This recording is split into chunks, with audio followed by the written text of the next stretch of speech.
I don't know if there's really something that jumps out as a first memory. You know, actually in America, usually the first sport is soccer.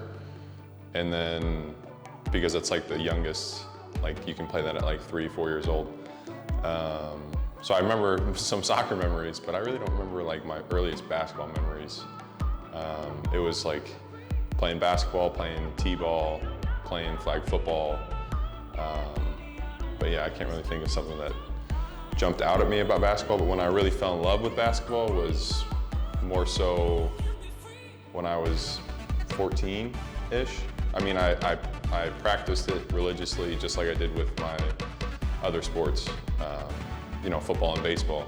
But once I figured that it was like the opportunity for me to go to college, that's really when I was like, okay, this basketball could take me somewhere.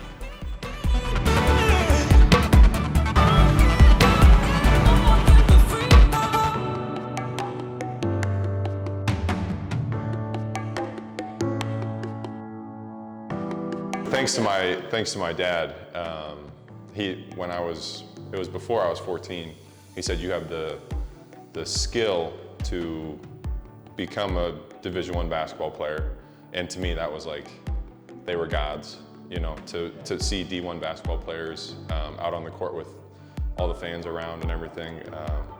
But it depends. He told me it depends how hard you're going to work.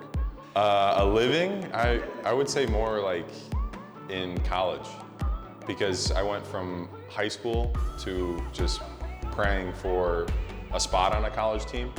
And then once I got to college at Wisconsin, I was just praying for minutes. You know, I was working really hard. I just wanted to get on the court. I wasn't thinking, okay, if I play really well, I'll go to the NBA or I'll play overseas.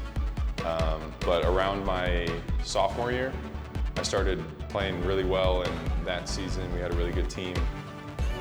And I ended up being like second team All-American. And that's when I was like, oh, maybe I got a shot.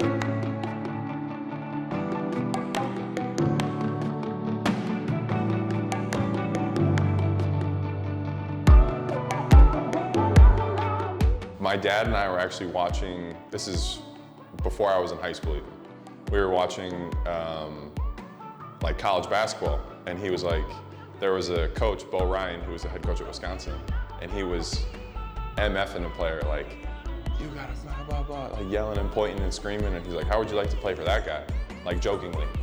And then a couple of years later, Wisconsin started recruiting me, and after evaluating like their school against the other schools that were recruiting me, I kind of saw Wisconsin as being a place that took players that are maybe 2-star or 3-star out of 5 stars, and they turn them into really good players. You know, you develop there, and that's what I needed at the time. I wasn't a 5-star player going to Duke. I needed time to develop, and that was the main reason I went to Wisconsin. I ended up redshirting, which is like where you don't play at all, you just practice with the team.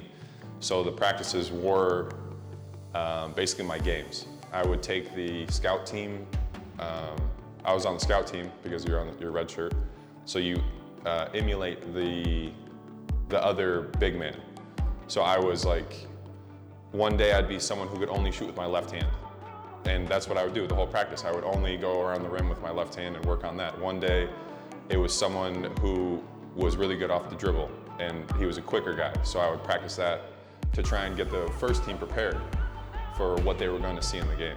And I think that really helped me expand my skills even more. When some players come into college and they just do what they're really good at all the time, and that kind of puts a cap on their growth and their scoring ability.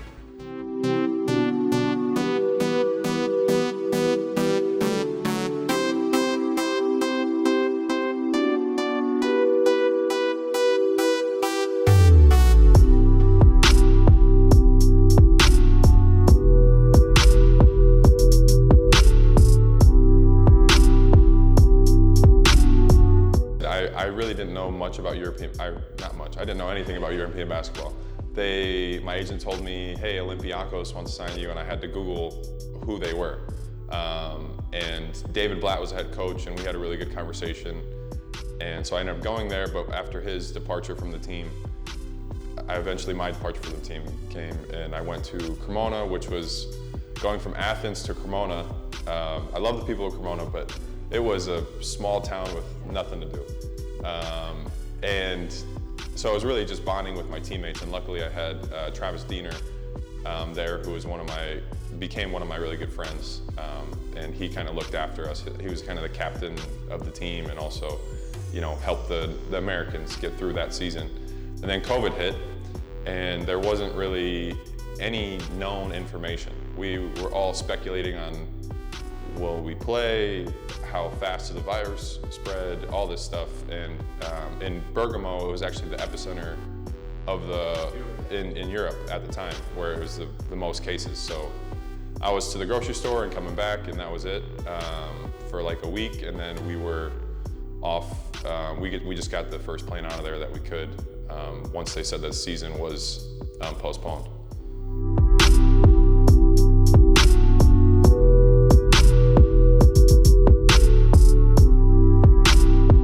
Yeah, I mean, family is people always say family first, that's a saying, but family is very important to me. I talk with my parents pretty much every day, which I feel like is maybe too much for someone my age, but I just like to check in with them, make sure everything's going well, and I know they appreciate it on the other side too.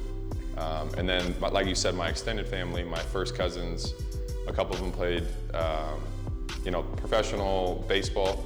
Then there's who played at Northwestern, a football player who's a tight end, then a pitcher who played at Western Michigan. So the Happ side is very athletic, but it's also nice to be around those type of like-minded guys.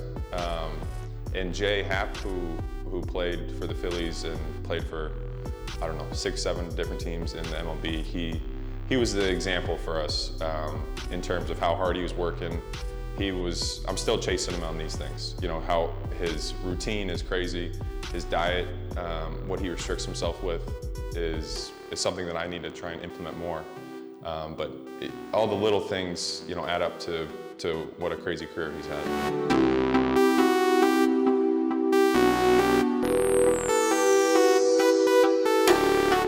I mean, I've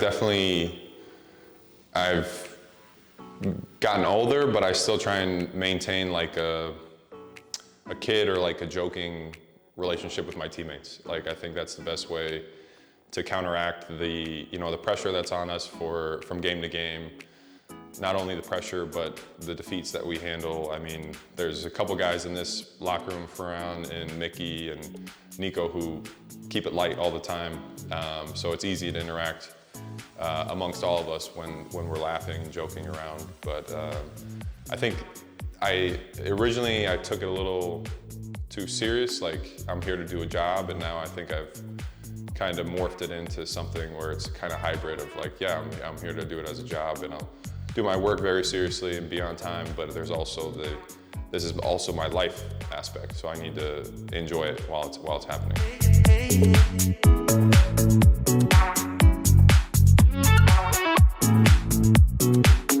It kind of started, we were in grade school, and there was like a little chess tournament amongst us, and I ended up winning it somehow. I guess no one else at my school was any good at chess. And then I kind of put that to bed for a lot of years.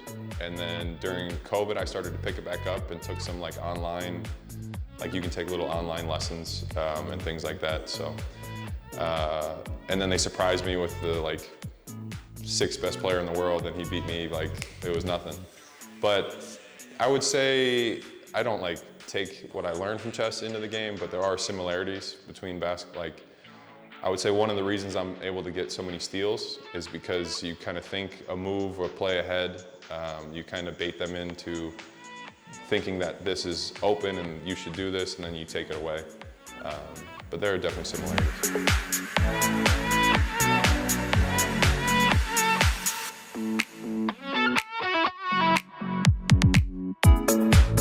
It would be hard for me to step away from basketball completely, I think. I think if my career ended sooner rather than later, I'd probably go into coaching. try and go into like the Division I level. But if everything goes well and it's 10 years down the line or whatever it is, I might go into like high school coaching or training kids, something smaller and less time demanding. And I think a little more impactful. Like when I got to college, I didn't really have great relationships with my coaches. For them, it's a job too. But in high school, you go to the coach's house for pizza parties. You go, you do things outside of basketball, and it kind of helps you develop that relationship as a mentor, or they're your kind of mentor for the time being. Yeah, I would love to, kind of have the same relationship that I had with my father, where he was my first coach.